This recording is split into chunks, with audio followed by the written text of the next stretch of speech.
Ella solo quería vender su cerámica para salvar a su hija. Pero cuando el chef millonario abrió la puerta, descubrió que era el hombre que había amado y que nunca pudo olvidar. Hola, mis amigas y amigos. Antes de comenzar esta sorprendente historia, dejen en los comentarios desde dónde están viendo y cuéntame cómo va tu día, ¿vale? Y recuerden dar like y suscribirse al canal.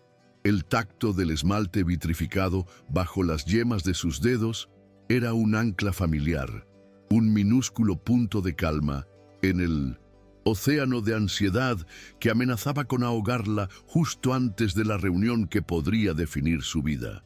Isidora Rojas alineó con una precisión casi quirúrgica los prototipos de cerámica sobre el pesado lino oscuro que cubría la mesa de reuniones. Cada cuenco, cada plato, era una pequeña escultura nacida de la tierra y del fuego, un fragmento de su alma endurecido a 1000 grados centígrados.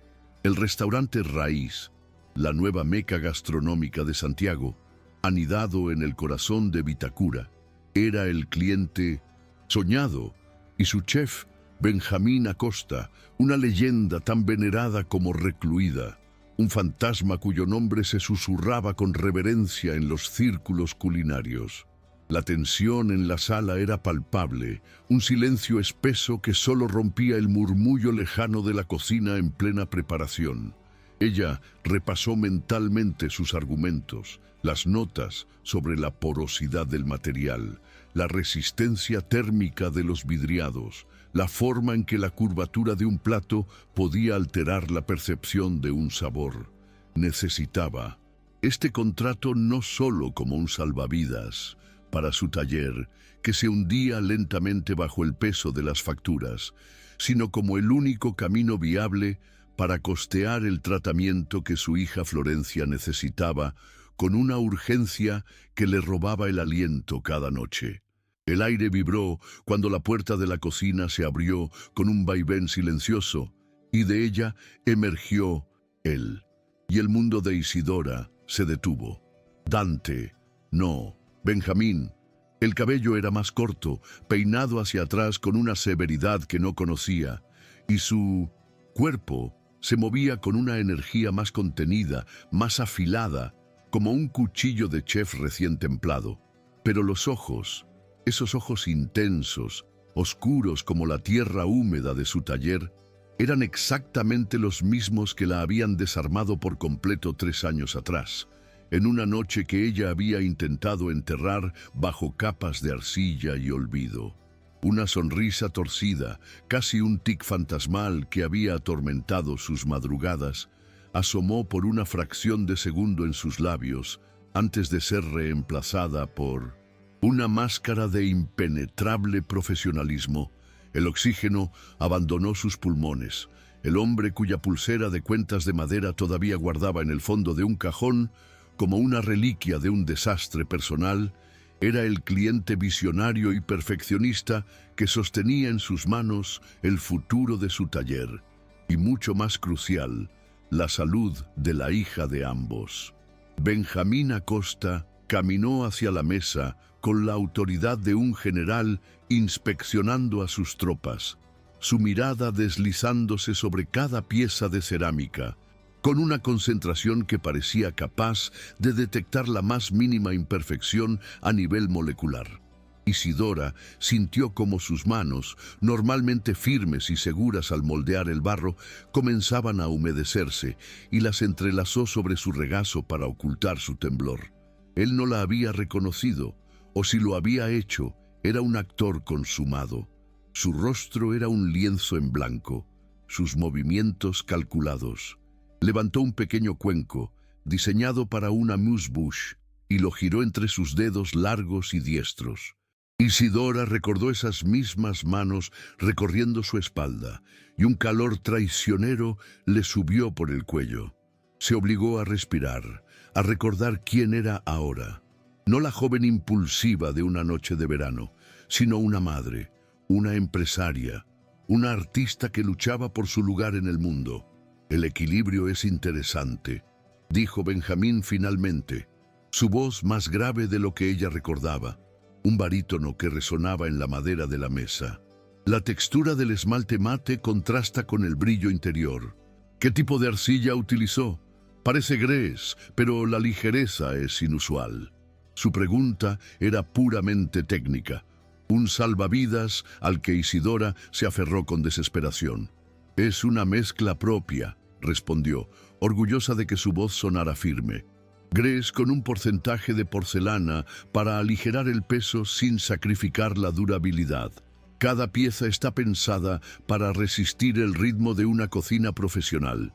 Él asintió lentamente, sus ojos todavía fijos en el cuenco. «La durabilidad es un requisito, no una cualidad. Lo que busco es una narrativa. Mis platos cuentan una historia sobre el origen de los ingredientes, sobre la tierra chilena. Su vajilla, señorita Rojas, debe ser el lienzo que inicie ese relato, no un simple contenedor. La formalidad de su trato, señorita Rojas, fue como una bofetada de agua helada, tan distante y ajena que por un instante se preguntó si realmente había imaginado la chispa de reconocimiento en su mirada. Quizás, para él, ella no era más que eso, un rostro, anónimo entre tantos otros, una noche borrada por 3 años de éxito y aclamación. La idea la hirió con una agudeza inesperada, pero también la fortaleció. Bien, si eso era todo lo que era para él, entonces sería la mejor maldita proveedora que jamás hubiera conocido. Isidora se irguió en su asiento, adoptando una postura que irradiaba la confianza que no sentía. Dejó que su propia pasión por su oficio la envolviera como una armadura, la única defensa que tenía contra el torbellino de emociones, que amenazaba con desbordarla. «Entiendo perfectamente, Chef Acosta. Mi trabajo no consiste en fabricar contenedores, sino en crear experiencias. Cada una de estas piezas está inspirada en un elemento del paisaje chileno. Este plato, por ejemplo», dijo, deslizando sus dedos sobre una pieza amplia de tonos terrosos y una sutil textura rugosa en el borde, evoca la corteza de un arrayán del sur. La idea es que la textura prepare al comensal para los sabores ahumados o terrosos que usted presente. Sobre él no es solo un lienzo, es el primer verso del poema. Benjamín levantó la vista del cuenco y la miró directamente por primera vez. El impacto de su mirada fue tan físico que Isidora sintió que retrocedía 1 milímetro en su silla. Era una mirada analítica, penetrante, que parecía querer despojarla de sus argumentos y llegar a la verdad desnuda de su arte. Vio en sus ojos la misma intensidad que recordaba, pero ahora estaba afilada por años de disciplina y una exigencia implacable. ¿Y la durabilidad de este verso? ¿Soportará 100 ciclos de lavado industrial sin que la poesía se desvanezca? La pregunta era un dardo, una prueba. Sabía que él estaba midiendo no solo su cerámica, sino también su temple. La poesía, chef, está cocida a 1280 grados. «Le aseguro que es bastante resistente», replicó ella, sosteniendo su mirada con una firmeza que le costó hasta la última gota de su fuerza de voluntad. Un silencio se extendió entre ellos, cargado de historia no contada y de la tensión de una negociación que era mucho más que comercial.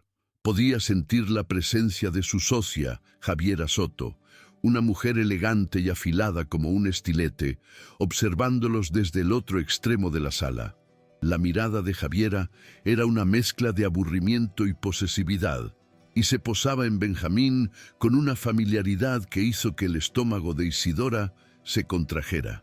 «Necesitaré probar las piezas en servicio», declaró Benjamín finalmente, rompiendo el contacto visual y volviendo a su máscara de profesionalismo. «Deje los prototipos. Mi equipo y yo los someteremos a un estrés real. Le daremos una respuesta en 1 semana». Era un despido, cortés pero definitivo. Para él, la reunión había terminado. Para Isidora, el calvario apenas comenzaba. De vuelta en la seguridad de su pequeño taller, un espacio caótico y luminoso en el barrio de Ñuñoa, Isidora finalmente permitió que sus hombros se desplomaran. El olor familiar de la arcilla húmeda y el polvo de sílice en el aire la recibió como un abrazo.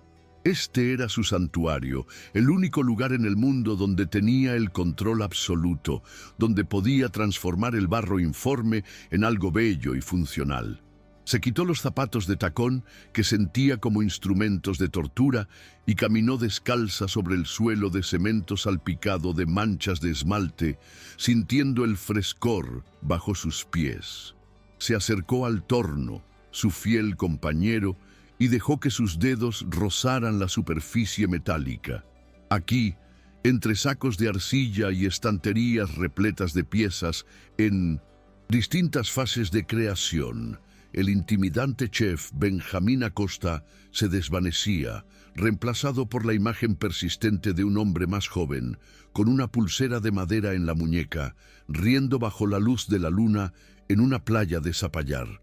Sacudió la cabeza con fuerza, intentando exorcizar el fantasma. No podía permitirse ese lujo. No ahora. Su mirada se posó en un pequeño estante cerca de la ventana, donde descansaba una colección de objetos deformes y encantadores. Un pequeño vaso torcido, un cuenco con forma de corazón aplastado, todos pintados con colores brillantes y trazos infantiles. Eran los tesoros de Florencia, sus primeras incursiones en el mundo de la cerámica. Isidora cogió el vaso, moldeado por las manitas de su hija de 2 años y medio, y una oleada de amor tan feroz y abrumadora la invadió que le dolió el pecho. Todo esto, la humillación silenciosa, la ansiedad paralizante, el terror de enfrentarse a un pasado que creía sellado, era por ella, por su risa, por sus abrazos, por la necesidad urgente de garantizarle un futuro libre del fantasma de su rara y costosa alergia alimentaria. El teléfono vibró sobre la mesa de trabajo, arrancándola de sus pensamientos. Era un número desconocido. Dudó un instante antes de contestar, con un nudo de mal presentimiento en el estómago. «Señorita Rojas, la llamamos de la administración de la clínica alemana», dijo una voz impersonal y eficiente.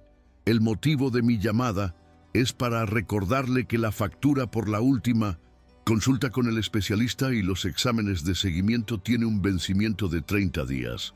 Necesitamos coordinar el pago para poder agendar su próxima hora». La voz continuó, pero Isidora ya no escuchaba. Las palabras factura, vencimiento, pago resonaban en su cabeza como martillazos, cada una subrayando la precaria realidad de su situación. El contrato con Raíz no era una oportunidad, era una necesidad absoluta. La vida de su hija, en el sentido más práctico y aterrador, dependía de que ella convenciera al padre de la niña, un hombre que ni siquiera sabía de su existencia, de que su arte era digno de su restaurante. Los días que siguieron se convirtieron en una tortura de espera y trabajo febril. Isidora se sumergió en su taller, intentando acallar la ansiedad a través del ritmo constante del torno y el peso de la arcilla en sus manos. Preparaba nuevos esmaltes, experimentaba con texturas, esbozaba diseños alternativos, todo para mantener su mente ocupada y alejada del teléfono que permanecía obstinadamente silencioso. Cada vez que una llamada entraba, su corazón daba un vuelco, solo para hundirse de nuevo al ver que era un proveedor o un número equivocado. La incertidumbre la carcomía, erosionando su confianza. ¿Y si sus piezas no eran lo suficientemente buenas? ¿Si se rompían durante las pruebas? ¿Si Benjamín simplemente decidía que su narrativa no encajaba con la suya? La duda era un veneno lento, y la imagen del rostro impasible de Benjamín se superponía a la del hombre apasionado que había conocido, creando una disonancia que la dejaba exhausta. Intentaba concentrarse en la rutina, en la normalidad que le ofrecía la presencia de Florencia. Por las tardes, después de recogerla del jardín infantil, El taller se transformaba en un espacio de juegos. Mientras Isidora trabajaba en piezas complejas, Florencia se sentaba en una pequeña mesa con su propio trozo de arcilla, parloteando alegremente mientras creaba galletas y serpientes, que luego su madre cocía en el horno como si fueran las obras de arte más preciadas del mundo. «Mamá, mira, hice un perrito», decía Florencia, mostrándole un bulto informe con 4 palitos clavados. «Es precioso, mi amor. Es el perrito más bonito que he visto nunca», respondía Isidora, besando su mejilla empolvada de arcilla y sintiendo cómo ese simple acto recargaba sus reservas de fuerza. Era en esos momentos, con el sol de la tarde entrando por los ventanales y las risas de su hija llenando el espacio, cuando lograba convencerse a sí misma de que podía con todo.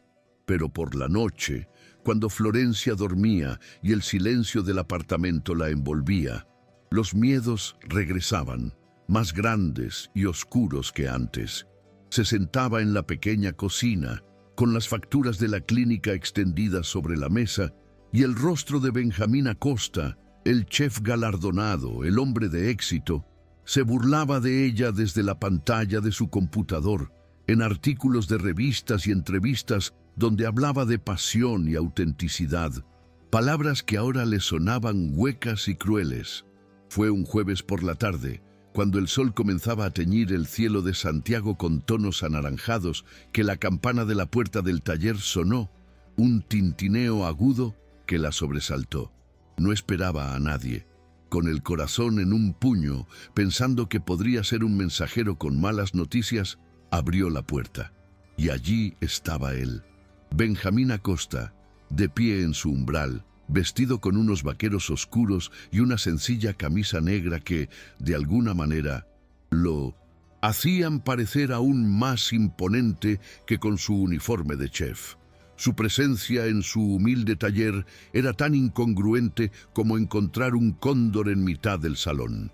Por un instante, Isidora se quedó sin habla, con la mano todavía en el pomo de la puerta, consciente del desorden creativo que había a sus espaldas, de las manchas de arcilla en su propia ropa, de su cabello recogido en un moño improvisado.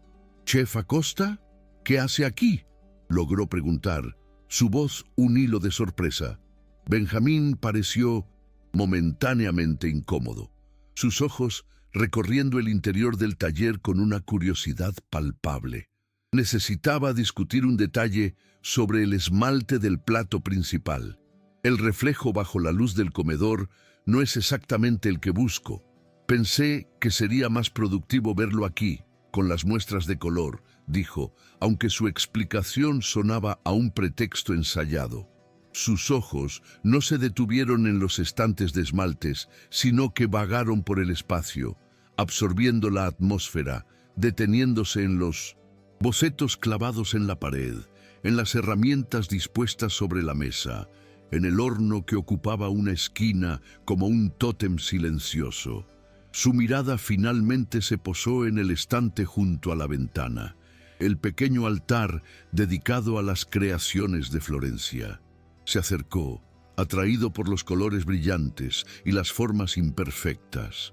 Cogió el pequeño vaso torcido, el mismo que Isidora había sostenido hacía unos días como un talismán.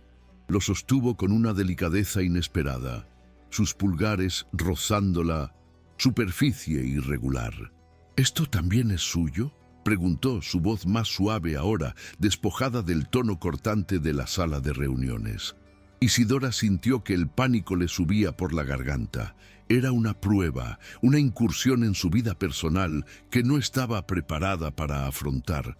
Es un experimento, un recordatorio de que la belleza a menudo reside en la imperfección.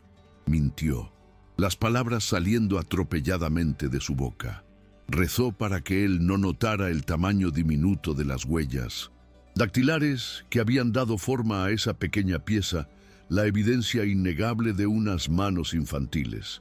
Benjamín sostuvo el pequeño vaso por un momento más, una expresión indescifrable en su rostro. Parecía estar a punto de decir algo más, de hacer otra pregunta, pero en lugar de eso, lo devolvió con cuidado a su sitio en el estante y se giró hacia ella, su coraza profesional de nuevo en su lugar. La imperfección puede ser una herramienta estilística, señorita Rojas, pero la inconsistencia es un fallo. El esmalte que le mencionaba. Necesito un acabado que capture la luz, no que la refleje de manera plana. Piense en el brillo de la obsidiana, profundo y casi líquido. La transición fue tan abrupta que dejó a Isidora descolocada. Pasaron la siguiente hora inmersos en una discusión técnica tan intensa y apasionada que por momentos casi olvidó quién era él. Hablaron de óxidos, de temperaturas de cocción, de la diferencia entre un craquelado intencionado y un defecto estructural. Vio destellos del hombre que recordaba, el artista obsesionado con los detalles, el creador que encontraba poesía en la química. Discutieron, discreparon y encontraron un terreno común con una facilidad que era a la vez estimulante y peligrosa. La química entre ellos era innegable, una corriente subterránea que fluía bajo la superficie de su conversación profesional. Había un entendimiento mutuo, un respeto por el oficio del otro que trascendía su pasado. Podría probar con una capa base de óxido de cobalto y una cubierta de esmalte transparente con un pequeño porcentaje de ceniza de madera. Le daría esa profundidad que busca, un negro que no es plano, sino que tiene vida propia, sugirió ella, tomando un pequeño azulejo de muestra para ilustrar su punto. Él lo tomó de su mano y el breve contacto de sus dedos envió una descarga eléctrica a través de su brazo. «Muéstreme», dijo él, su voz un murmullo, y mientras ella preparaba las muestras, sintió su presencia a su espalda, observando cada uno de sus movimientos. La tensión en el pequeño taller era tan densa que se podía moldear como la arcilla. Era una danza peligrosa, un acercamiento que ella sabía que no podía permitirse. Cuando él finalmente se preparó para irse, con la promesa de una decisión final en un par de días, Isidora supo que tenía que actuar, que tenía que construir un muro antes de que fuera demasiado tarde. Mientras Benjamín se detenía en la puerta, girándose para una última observación sobre los tiempos de entrega, Isidora respiró hondo y reunió todo su coraje. El éxito de su apasionada sesión de trabajo la había envalentonado, pero también la había asustado.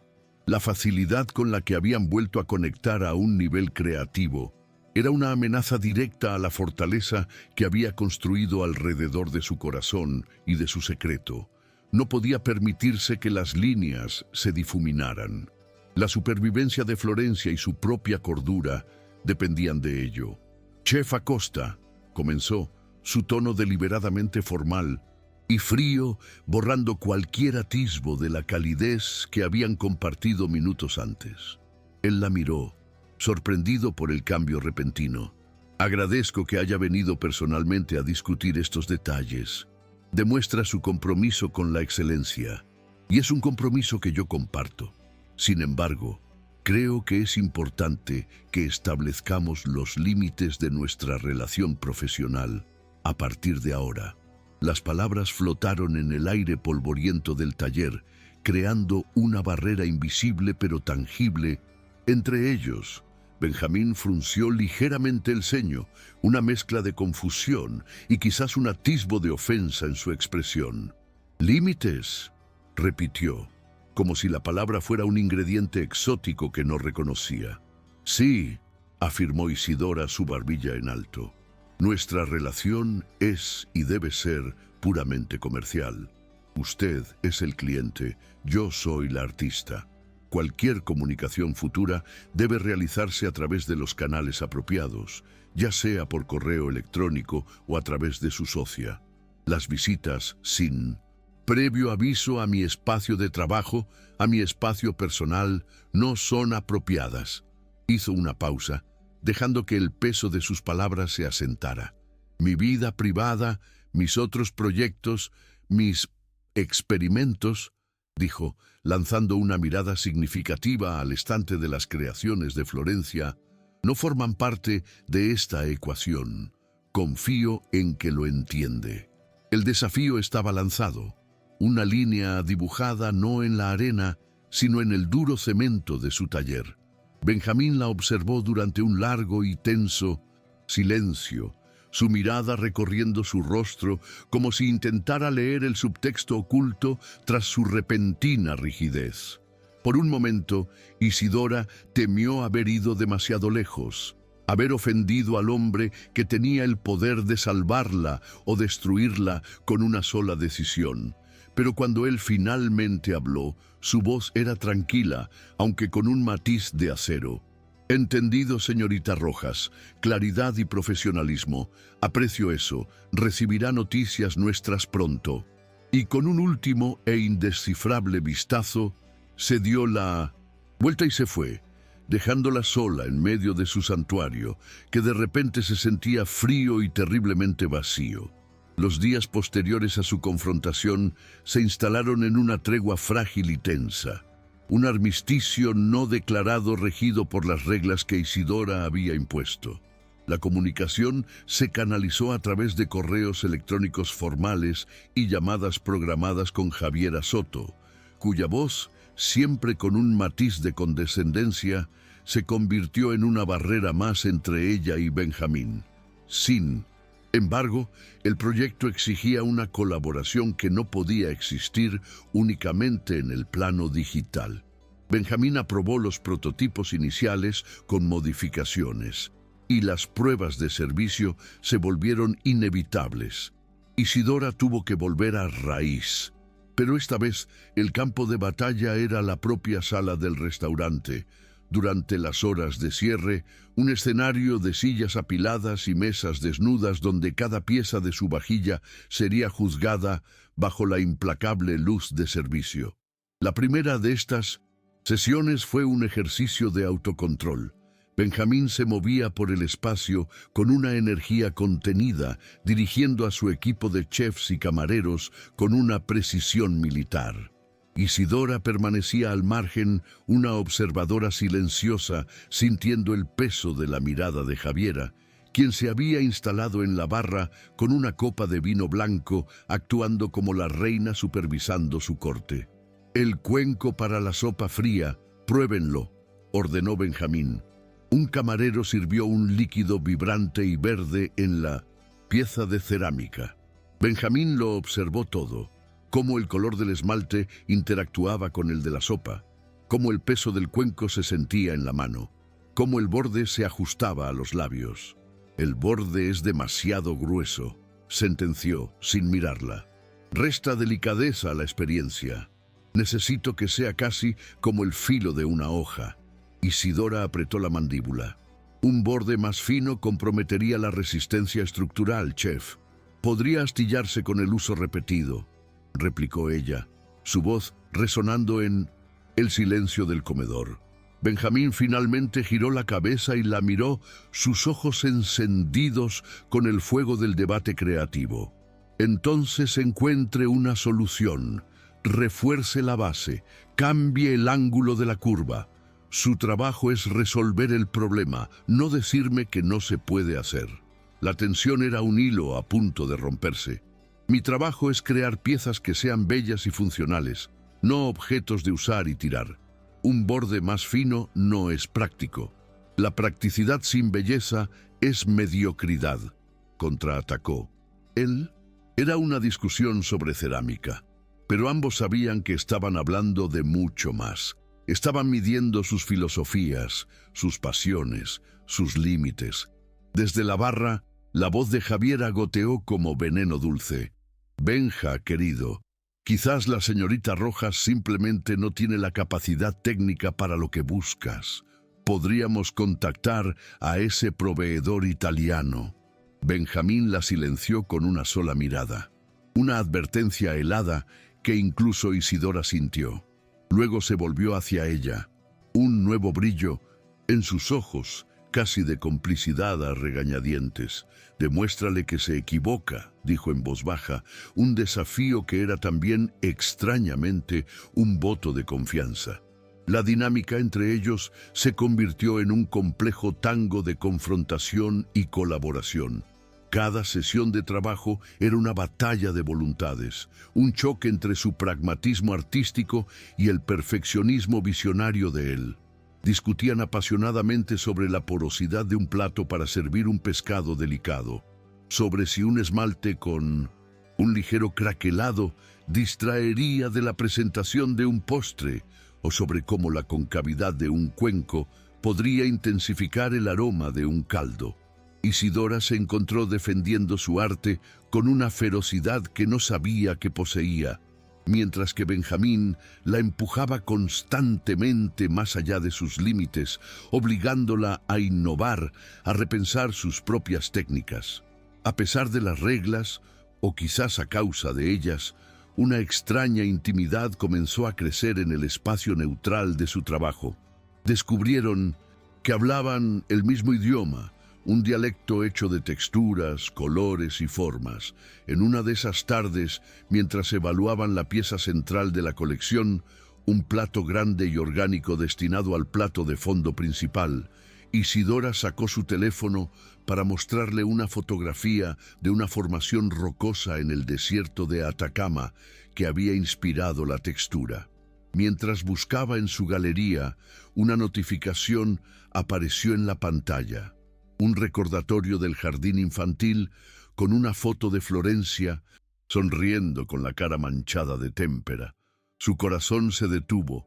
Con un movimiento rápido bloqueó el teléfono, pero no antes de que la mirada de Benjamín se desviara hacia la pantalla por una fracción de segundo. Él no dijo nada, pero ella vio una fugaz expresión de curiosidad en su rostro, una pregunta no formulada que quedó flotando en el aire entre ellos. El incidente la dejó temblando, un recordatorio de lo precario que era su secreto. Esa misma tarde, para aumentar su tormento, Javiera se acercó a la mesa donde Isidora había dispuesto sus piezas más delicadas. Con una sonrisa displicente, cogió una taza de té de paredes finísimas, casi translúcidas. «Una monada», dijo, su tono despectivo. Sus dedos largos, adornados con un anillo de diamantes, manejaron la pieza con un descuido calculado, haciéndola tambalearse peligrosamente. «¡Cuidado!», exclamó Isidora, dando un paso adelante por puro instinto. Javiera la miró con falsa inocencia. «Oh, ¿es frágil? Pensé que su poesía era resistente», dijo, con una clara alusión a la conversación anterior. Benjamín, que lo había visto todo desde el otro lado de la sala, se acercó con paso decidido. «Javiera, deja eso, no es un juguete», dijo. Su voz era dura. Con una delicadeza que contrastaba con la brusquedad de su tono, tomó la taza de las manos de su socia y se la devolvió a Isidora. Sus dedos se rozaron de nuevo, y esta vez el contacto se prolongó un instante más de lo estrictamente necesario. Fue un pequeño gesto, pero en 1900 el tenso lenguaje que habían desarrollado significó un mundo. Era él, eligiendo un bando, eligiendo el suyo. El punto de inflexión llegó durante la creación de la pieza final, el plato insignia que definiría toda la colección. No lograban ponerse de acuerdo. Benjamín quería algo audaz, una declaración de principios, mientras que Isidora abogaba por una elegancia más contenida. Después de 3 prototipos fallidos y una discusión que dejó el ambiente cargado de frustración, Isidora tomó una decisión. «No puedo crear esto por correo electrónico, no puedo hacerlo con ella», dijo, refiriéndose a Javiera, mirando por encima de mi hombro. «Si de verdad quiere esta pieza, tiene que venir al taller. Necesita ver el proceso, necesita ensuciarse las manos». Esperaba que él se negara, que se aferrara a la comodidad de su restaurante y a las reglas que ella misma había impuesto. Pero para su sorpresa, él aceptó sin dudarlo. «Esta noche, a las 9», dijo simplemente. Esa noche, el taller se transformó. La luz artificial creaba sombras largas y dramáticas, y el silencio era profundo, roto solo por el zumbido del torno. Benjamín llegó puntual, vestido de manera informal, sin la armadura de su filipina de chef. Parecía más joven, más accesible. Durante horas trabajaron juntos. Él no solo observaba, se involucró. Le describió con una precisión sensorial asombrosa el plato que imaginaba para esa pieza. La textura del cordero magallánico, el color profundo de una salsa de maqui y la delicadeza de las hierbas silvestres. Isidora traducía sus palabras en movimiento, sus manos moviéndose sobre la arcilla con una memoria ancestral. Era una forma de comunicación más profunda que cualquier conversación. Él le pasaba las herramientas, le acercaba el agua. Su presencia a su lado era una fuerza constante y tranquilizadora. En un momento dado, mientras ella luchaba por conseguir la curvatura exacta, él se acercó por detrás y, en lugar de darle instrucciones, posó sus manos sobre las de ella en el torno. El contacto fue electrizante.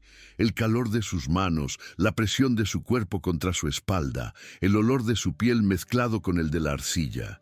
El mundo exterior se desvaneció. Solo existían ellos dos y la pieza de barro que giraba, cobrando vida bajo sus manos unidas. Cuando finalmente detuvieron el torno, el plato estaba allí, perfecto, una síntesis de sus dos visiones. Se quedaron en silencio, sus manos todavía juntas sobre la arcilla húmeda, sus respiraciones sincronizadas en el aire denso. Lentamente, Isidora se giró para mirarlo. Sus rostros estaban a centímetros de distancia. Vio en sus ojos no al chef exigente, ni al cliente poderoso, sino al hombre que había conocido, con toda su intensidad y una vulnerabilidad que la desarmó. Y entonces, rompiendo todas las reglas, todas las barreras, él se inclinó y la besó. No fue un beso de pasión arrebatada, sino de reconocimiento, un beso lento y profundo que sabía a reencuentro, a verdad y a 3 años de palabras no dichas. El beso lo cambió todo. Fue como si una presa, cuidadosamente construida durante 3 años, finalmente se rompiera, liberando un torrente de emociones que los arrastró a ambos.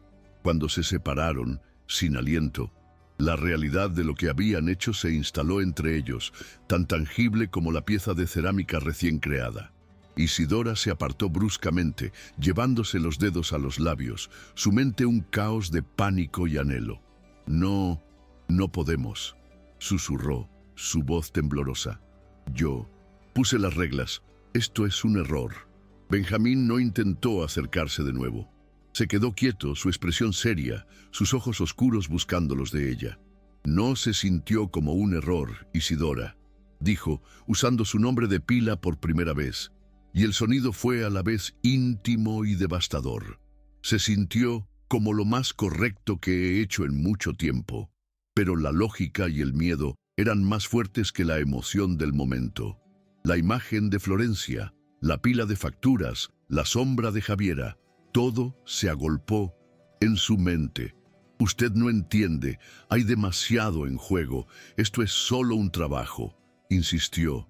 La dureza en su voz era un intento desesperado por convencerse a sí misma, tanto como a él. Vio el dolor cruzar por el rostro de Benjamín, una herida fresca que ella misma acababa de infligir. Sin decir una palabra más, él asintió, recogió su chaqueta y se fue, dejando a Isidora sola con el corazón latiendo desbocado y la certeza de que acababa de cruzar un punto de no retorno.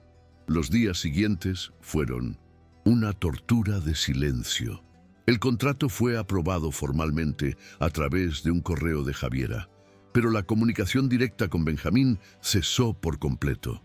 Isidora se sumergió en la producción del pedido, trabajando día y noche, usando el agotamiento físico como un anestésico para su confusión emocional. El recuerdo del beso la asaltaba en los momentos más inoportunos. El calor de sus manos, la suavidad de sus labios, la sensación de estar por un instante completamente comprendida. Se sentía dividida.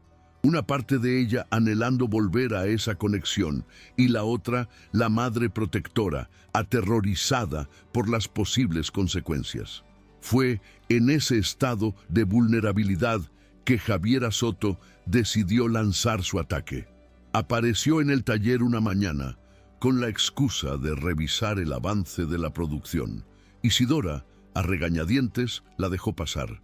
Mientras Isidora estaba al teléfono con un proveedor, Javiera deambuló por el taller, su mirada fría evaluando cada estante. Se detuvo cerca del área donde Isidora preparaba los esmaltes, haciendo preguntas ociosas sobre los componentes químicos. Isidora, distraída, le respondió de forma automática, deseando que se fuera. No fue hasta 2 días después, cuando abrió el horno después de una cocción crucial del primer lote grande de platos, que descubrió el desastre. Una a una fue sacando las piezas, y en cada una de ellas una red de finas grietas, como venas rotas, recorría la superficie. Estaban arruinadas, inservibles. Un lote entero, semanas de trabajo, convertidas en basura. El pánico helado se apoderó de ella. Era imposible. Había revisado la temperatura, el ciclo de cocción, la fórmula del esmalte. No tenía sentido. Fue entonces cuando recordó la visita de Javiera, su extraña curiosidad por los esmaltes. Una sospecha terrible, oscura y nauseabunda, comenzó a formarse en su mente. No tenía pruebas, solo la certeza instintiva de que esto no había sido un accidente. El teléfono sonó, justo cuando Isidora sostenía en sus manos los fragmentos de un plato roto, la evidencia de su fracaso. Era Benjamín. Su voz, al otro lado de la línea, era fría y distante, despojada de cualquier calidez. Isidora, Javiera me ha informado de un problema con el primer lote. Necesito una explicación. El tono la golpeó como una bofetada. No había preocupación, solo una exigencia glacial. Hubo un problema con la cocción, dijo ella, su propia voz sonando débil y hueca a sus oídos. Las piezas se han agrietado. No sé qué ha pasado. Nunca me había ocurrido algo así. Hubo un silencio al otro lado. Un silencio que se sintió como un juicio. Javiera me sugirió que quizás el volumen de producción era demasiado para un taller artesanal. Me dijo que te notaba desesperada por el contrato, que quizás tomaste atajos, continuó Benjamín, y cada palabra era una puñalada. La acusación, la duda implícita en su voz, la hirió más profundamente que la pérdida del material. Estaba citando a Javiera, estaba permitiendo que el veneno de su socia se filtrara en su juicio. Eso no es verdad, susurró ella, el nudo en su garganta casi ahogándola. Yo creo que alguien manipuló mis esmaltes. La acusación sonó débil, paranoica, incluso para sus propios oídos. ¿Cómo podía probarlo? Estás acusando a mi socia de sabotaje. La voz de Benjamín era ahora incrédula, casi hostil. Isidora, tenemos una fecha de inauguración. Críticos que vienen de todo el mundo. No tengo tiempo para teorías de conspiración. Necesito saber si puedes cumplir con el contrato o no. Necesito saber si puedo confiar en tu profesionalismo. La palabra confiar la rompió. Él, que la había besado en su taller con una intimidad que le había hecho creer en segundas oportunidades, ahora dudaba de su competencia, de su integridad. Era la repetición de una vieja herida, la del abandono, la de no ser creída, la de ser considerada insuficiente. El fantasma de su propio padre, que se había marchado sin mirar atrás, se superpuso con la voz de Benjamín al teléfono. Para él, ella era un problema que resolver, un riesgo para la reputación de su restaurante. El dolor se transformó en una furia fría y afilada. Tendrá sus platos, chef Acosta, dijo, su voz ahora firme, endurecida por la resolución. Cumpliré mi contrato. Y antes de que él pudiera responder, colgó el teléfono. Se quedó de pie en medio de su taller en ruinas, rodeada de las piezas rotas de su trabajo y de los añicos de su corazón. Estaba sola, como siempre. El sonido del teléfono al colgar fue como el disparo de salida de una carrera contra la aniquilación. La duda en la voz de Benjamín, esa herida abierta y sangrante, se transformó en un combustible helado y furioso que recorrió las venas de Isidora. No le daría a él ni a Javiera la satisfacción de verla fracasar. Se movió por el taller con una energía febril, casi salvaje. Arrojó con rabia controlada las piezas agrietadas a un contenedor. El sonido de la cerámica rota era una extraña y dolorosa sinfonía de su propia desilusión.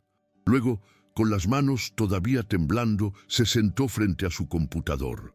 La cuenta de ahorros de su empresa era una visión desoladora, apenas suficiente para cubrir los gastos del mes. Pero la cuenta personal, donde guardaba cada peso que podía para el tratamiento de Florencia, contenía un poco más. Miró la pantalla, el cursor parpadeando sobre el botón de transferir. Era el dinero para las consultas, para las medicinas, para la tranquilidad de saber que tenía un colchón si Florencia sufría una crisis. Usarlo era saltar al vacío sin red. Pensó en la risa de su hija, en la fragilidad de su salud, y luego pensó en la humillación de la llamada de Benjamín. Proteger a Florencia no significaba solo pagar sus cuentas médicas, significaba construir un mundo donde su madre no pudiera ser destruida por el capricho o la crueldad de otros. Con un sollozo ahogado que fue mitad dolor y mitad desafío, hizo clic.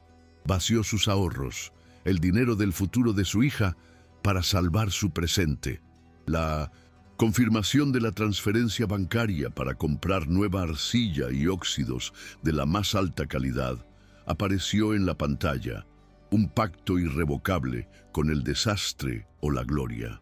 La noche que siguió y las que vinieron después se fundieron en un borrón de trabajo incesante. El taller se convirtió en una cueva iluminada a todas horas, donde el único reloj era el ciclo del horno. Durante el día, dejaba a Florencia en el jardín, con una sonrisa que le costaba un esfuerzo sobrehumano mantener, y por la noche, mientras la niña dormía en un pequeño colchón que había improvisado en un rincón de la oficina, Isidora trabajaba. Amasaba la arcilla con una fuerza que nacía de la desesperación, sus músculos gritando en protesta. Moldeaba cada plato en el torno con una concentración tan absoluta que el resto del mundo dejaba de existir. Y mientras sus manos daban forma al barro, su mente, en un estado de agotamiento lúcido, comenzó a dar vueltas no solo sobre el pasado inmediato, sino sobre toda la estructura de su vida. Se dio cuenta de que al construir muros para proteger a Florencia del dolor de la ausencia de un padre, al negarle a Benjamín la más mínima posibilidad de existir en su vida, también le estaba negando a su hija la oportunidad de ser querida por él. Estaba proyectando su propia herida, su propio miedo al abandono, sobre el futuro de Florencia. Se dio cuenta, con una claridad dolorosa, de que su feroz independencia se había convertido en una jaula. Proteger a su hija del riesgo del rechazo también la estaba privando de la posibilidad de tener un padre, y esa comprensión la golpeó con más fuerza que cualquier traición. Mientras Isidora se consumía en su taller, Benjamín se encontraba atrapado en su propio infierno de duda y remordimiento. La dureza en la voz de Isidora al colgar el teléfono lo había perseguido. Algo en su acusación desesperada sobre el sabotaje, aunque irracional en la superficie, se había anclado en su mente. Conocía la ambición de Javiera, su vena posesiva y despiadada. Comenzó a observar, a prestar atención a pequeños detalles. Una sonrisa satisfecha en el rostro de Javiera cuando mencionaba el incidente, un comentario casual sobre lo afortunado que había sido que encontraran un proveedor alternativo tan rápido. La duda sobre Isidora se transformó lentamente en una sospecha nauseabunda hacia su socia. Una noche, incapaz de soportar la incertidumbre, condujo hasta el taller de Isidora. No sabía qué iba a decir, si pedirle perdón o exigirle la verdad. Solo sabía que necesitaba verla. La luz del taller estaba encendida, proyectando una silueta exhausta que se movía en el interior. Estuvo a punto de llamar a la puerta, pero algo lo detuvo. Se sintió como un intruso, un cobarde. Mientras retrocedía hacia su auto, vio un pequeño contenedor de basura junto a la puerta que los basureros aún no habían recogido. En la parte superior, entre restos de arcilla seca, vio un fragmento de cerámica. Lo reconoció al instante. Era un trozo de uno de los primeros prototipos que ella le había mostrado, uno que él había elogiado por su audaz textura antes de que discutieran, y ella, en un arrebato de frustración, lo desechara. Lo recogió. El borde afilado se sentía como una acusación en su mano. Movido por un impulso que no comprendía del todo, decidió ir al apartamento de ella usando la dirección que figuraba en la factura. Quizás, si no podía hablar con ella, podría dejar una nota. El edificio era modesto, en un barrio tranquilo. Subió las escaleras y al llegar a su puerta la encontró entreabierta. Oyó el suave murmullo de una canción de cuna. Empujó la puerta con vacilación y lo que vio lo dejó paralizado. En el pequeño y acogedor salón, sobre una mesa de centro, había un cuaderno abierto. Estaba lleno de anotaciones escritas a mano, recetas, pero no eran recetas normales, eran fórmulas complejas, con ingredientes medidos al miligramo, listas de alimentos prohibidos, planes de comidas semanales, pan de yuca sin trazas de frutos secos, galletas de arroz y zapallos seguras para Flo. Y junto al cuaderno, un portarretratos digital mostraba una secuencia de fotos de una niña pequeña, una niña con unos ojos oscuros e intensos que eran un espejo de los suyos. Florencia, Flo. El aire abandonó sus pulmones, la alergia, el tratamiento, la desesperación. Todo encajó en su lugar con una claridad brutal y devastadora. No se trataba de un contrato, nunca se había tratado solo de un contrato, se trataba de la vida de su hija. Su hija. La culpa lo golpeó con la fuerza de un golpe físico. Se retiró en silencio, cerrando la puerta con un cuidado infinito. El trozo de cerámica rota en su bolsillo se sentía ahora como el peso de todo su fracaso. Benjamín regresó a su propio apartamento, un espacio minimalista y frío que de repente se sintió insoportablemente vacío. El chef aclamado, el visionario de la gastronomía, se sintió como un fraude. Hablaba de narrativas y orígenes, pero había sido ciego a la historia más importante de su vida. Durante el resto de la noche, se sumergió en una investigación febril, usando todo su conocimiento culinario para entender la rara y compleja alergia alimentaria de Florencia. El cuaderno de Isidora era su guía. Vio el amor, el miedo y la dedicación meticulosa en cada una de sus anotaciones. A la mañana siguiente entró en la cocina de raíz antes que nadie, no para crear un plato de alta cocina, sino para aprender a cocinar para su hija. Con una humildad que nunca antes había sentido, siguió las recetas de Isidora, pesando cada ingrediente, aterrorizado de cometer el más mínimo error. El primer intento fue un desastre. El pan sin alérgenos quedó duro como una piedra, pero no se rindió.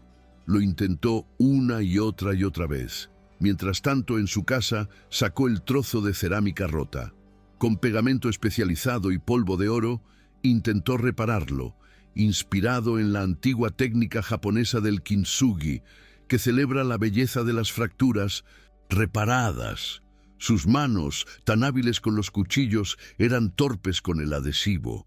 El resultado fue imperfecto, una cicatriz dorada y temblorosa que cruzaba la pieza. Era un reflejo de su propia relación, algo hermoso que él había permitido que se rompiera y que ahora intentaba desesperadamente remendar. El día de la preinauguración para la prensa y los inversores llegó como una fecha de ejecución. Isidora entregó el último de los platos horas antes del evento. Estaba pálida y visiblemente agotada, pero había una dignidad inquebrantable en su postura. No intercambió más que las palabras estrictamente necesarias con Benjamín, creando un abismo de silencio entre ellos. Ella se quedó para el evento, no por invitación de él, sino porque un contrato de esa magnitud exigía la presencia del artesano. Se mantuvo en un rincón, invisible, observando cómo su alma, impresa en cada plato, era servida a los críticos más importantes del país. Javiera estaba radiante, moviéndose entre los invitados, aceptando felicitaciones, la perfecta anfitriona. Lanzaba miradas triunfantes a Isidora, segura de su victoria. El murmullo en la sala era de admiración, la comida era sublime y la vajilla era una revelación. Un crítico gastronómico de renombre, sentado cerca de Benjamín, levantó su copa. Benjamín, la comida es una obra de arte, como siempre, pero debo decir que la vajilla tiene alma, cuenta una historia propia. ¿Quién es el artista? Todas las miradas se volvieron hacia Benjamín. Javiera sonrió, preparándose para dar el nombre de un estudio genérico, como habían acordado para minimizar la importancia de Isidora. Pero Benjamín no miró a Javiera. Su mirada buscó a Isidora en su rincón oscuro. Se levantó y tomó el micrófono. «Gracias a todos por venir esta noche», comenzó Benjamín, su voz clara y firme resonando en el salón, de repente silencioso. «Ustedes vienen a raíz a escuchar las historias que contamos con nuestros ingredientes, pero esta noche la historia más importante no está en el plato, sino en el plato mismo». Hizo una pausa y todos los ojos lo siguieron mientras caminaba hacia la mesa de servicio y levantaba una de las piezas de Isidora. «Este proyecto ha estado lleno de desafíos y he sido presionado para que crea que la excelencia es incompatible con la vulnerabilidad, que la perfección no admite fallos». Su mirada se clavó en Javiera, que había perdido el color de su rostro. «Me equivoqué. La verdadera excelencia nace precisamente de la resiliencia. El genio detrás del alma de raíz no soy yo, es la artista que creó estas piezas, Isidora Rojas». Un murmullo recorrió la sala. Isidora sintió que el suelo se abría bajo sus pies. Quería huir, pero estaba paralizada. «Isidora no solo ha creado una vajilla», continuó Benjamín, su voz cargada de una emoción que nadie en esa sala le había escuchado jamás. «Ha volcado su fuerza, su espíritu inquebrantable y su amor en cada pieza, incluso cuando se enfrentó a obstáculos que habrían destruido a cualquiera. Por eso esta colección no llevará el nombre del restaurante, llevará un nombre mucho más importante. Se llama Colección Florencia». El nombre de su hija, dicho en voz alta, en ese lugar, fue como un trueno en el corazón de Isidora.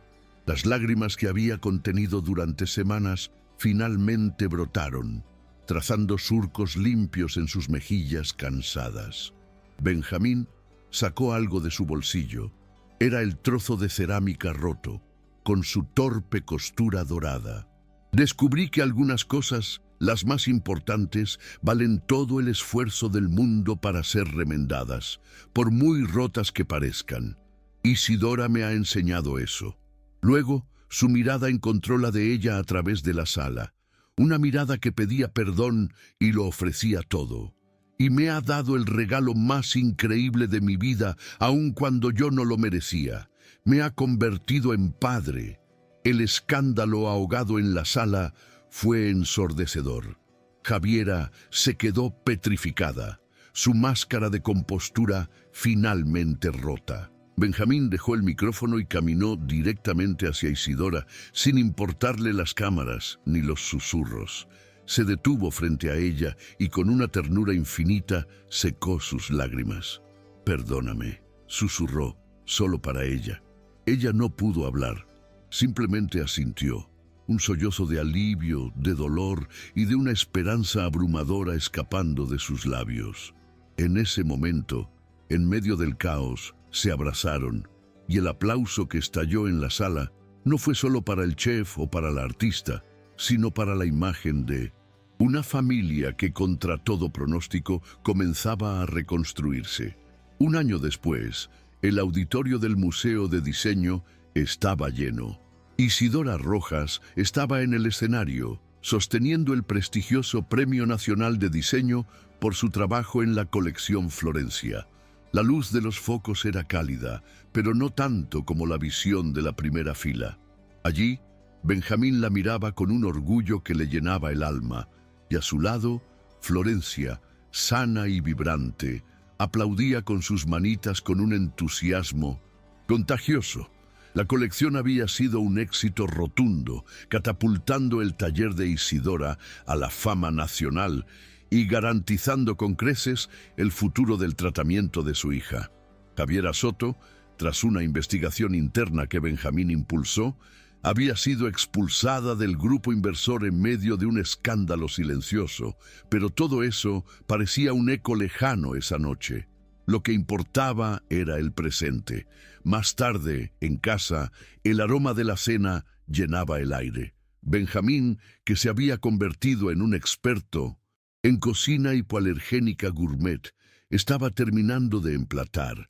Usaba los platos originales de la colección, ahora imbuidos de recuerdos felices. Isidora entró en la cocina y lo abrazó por la espalda, apoyando la barbilla en su hombro. «¿Qué celebramos hoy?», preguntó ella, respirando el aroma de la comida y de su piel. «Celebramos todo», respondió él, girándose para besarla. «Celebramos el premio, celebramos la salud de nuestra hija, y celebramos el día en que un trozo de cerámica rota me enseñó lo que de verdad significa tener una raíz». Florencia corrió hacia ellos, trayendo un pequeño cuenco que había pintado esa tarde en el taller. Una explosión de colores alegres y trazos imperfectos. «Para la ensalada, papá», dijo con seriedad. Benjamín lo tomó con la reverencia que se reserva a una obra maestra y lo colocó en el centro de la mesa, la nueva pieza central de su colección. Sentados a la mesa los tres, pasándose la comida, riendo, construyendo nuevos recuerdos sobre los cimientos de los antiguos, Isidora supo que finalmente había encontrado la fórmula perfecta, no en un esmalte, sino en la alquimia impredecible y maravillosa del perdón, la confianza y el amor.